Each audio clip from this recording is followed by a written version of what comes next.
Happy birthday, dear Sakim. Shakib is a player, is a brand, যেটা বাংলাদেশ ক্রিকেটে আমার মনে এখনও যে অবস্থায় সে আছে তাতে করে একটু ঝালাই করলে সে বাংলাদেশ টিমে খেলতে পারে। 17 বছর বাংলাদেশকে এমন জায়গায় নিয়ে গেছে অ্যাজ এ ক্রিকেটিং নেশন, আমরা we are indebted to him.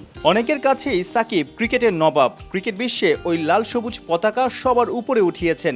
দেশের জন্য সবচেয়ে বেশি সম্মান নিয়ে এসেছেন 22 গজের নাম্বার 75। বলাই যায় রাজনীতি রাজ্যের হতাশায় ডুবিয়েছে দেশের সর্বকালের সেরা ক্রিকেটারকে। প্রিয় হোম অফ ক্রিকেট মিরপুর থেকে অবসর নেওয়ার স্বপ্নটাও তাই দিন দিন যেন ফিকে হয়ে যাচ্ছে। মধ্য এপ্রিলে নিউজিল্যান্ড সিরিজে বাঁহাতিকে পাওয়ার কোনো সম্ভাবনা কি আছে? সাকিব আল হাসান এখন তার যেই আইনগত দিকগুলো আছে এটা গভর্নমেন্টের সাথে বসতে হবে, আইনিভাবে লড়াই করি তার আসতে হবে, এবং লড়াই করার পরে সে যদি অ্যাভেলেবল ফর সিলেকশনে তারপরে আসবে সিলেকশনের ব্যাপারটা। নতুন সিলেকশন প্যানেল হয়েছে, তারা চিন্তা করবে তার ফিটনেস কী করবে না, কতটুকু দরকার। তার আরেকটা পরিচয় যেটা সে পলিটিশিয়ান, সে একটা পতিত সরকারের সাথে সে যুক্ত ছিল এবং তার ভুল ত্রুটি থাকতে পারে, কিন্তু আমি তাকে ক্রিকেটিং দিক থেকে চিন্তা করে মনে করেছিলাম যে তাকে যদি আমরা দেশ থেকে বিদায় দিতে পারি তাহলে এর চেয়ে ভালো কিছু হবে না, কেননা তাহলে আমরা একটা সুন্দর দৃষ্টান্ত রাখতে পারবো। বাট আমি আবার যেটা বললাম যে ওনার যেই আইনগত যে দিকগুলো আছে ওইটা আসলে ক্রিকেট বোর্ডের তেমন কিছু করার নেই। সাকিব দেশের বাহিরে। 5 আগস্ট পূর্ববর্তী সরকারের আরেক সাংসদ মাশরাফি দেশের থেকেও লোকচক্ষুর আড়ালে।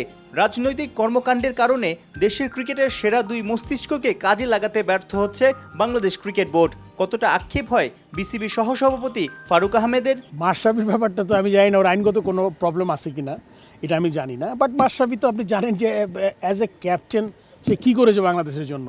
এটা যদি আমি আজকে যেমন আমার সম্বন্ধে আপনার অনেক কথা বলবেন, এটা বলে কিন্তু আপনাকে আমার বাংলাদেশের ক্যাপ্টেন থেকে বাদ দিতে পারবেন না, এটা হয়ে গেছে। মাশরাফি বাংলাদেশ ক্রিকেটের জন্য যে অবদান ছিল ওইটা কিন্তু ইটস লাইক রিটেন দে। আমরা ওয়ান ডে টিম আজকে যে অবস্থায় এসছে বা ওর সময়টার মধ্যে যে জায়গায় দাঁড়িয়েছিলাম ওর পেছনে একটা বিরাট ভূমিকা ছিল পুরো টিমটাকে একত্রে করার। সো সেই দিক থেকে বিবেচনা করলে ওর যদি অন্য কোনো সমস্যা না থাকে সে যদি আসতে পারে বোর্ডে আসবে। সাকিব নেই, মাশরাফি নেই, বাংলার ক্রিকেটে কত কিছু নেই। ঢাকা প্রিমিয়ার লিগও কি হারিয়ে যাবে?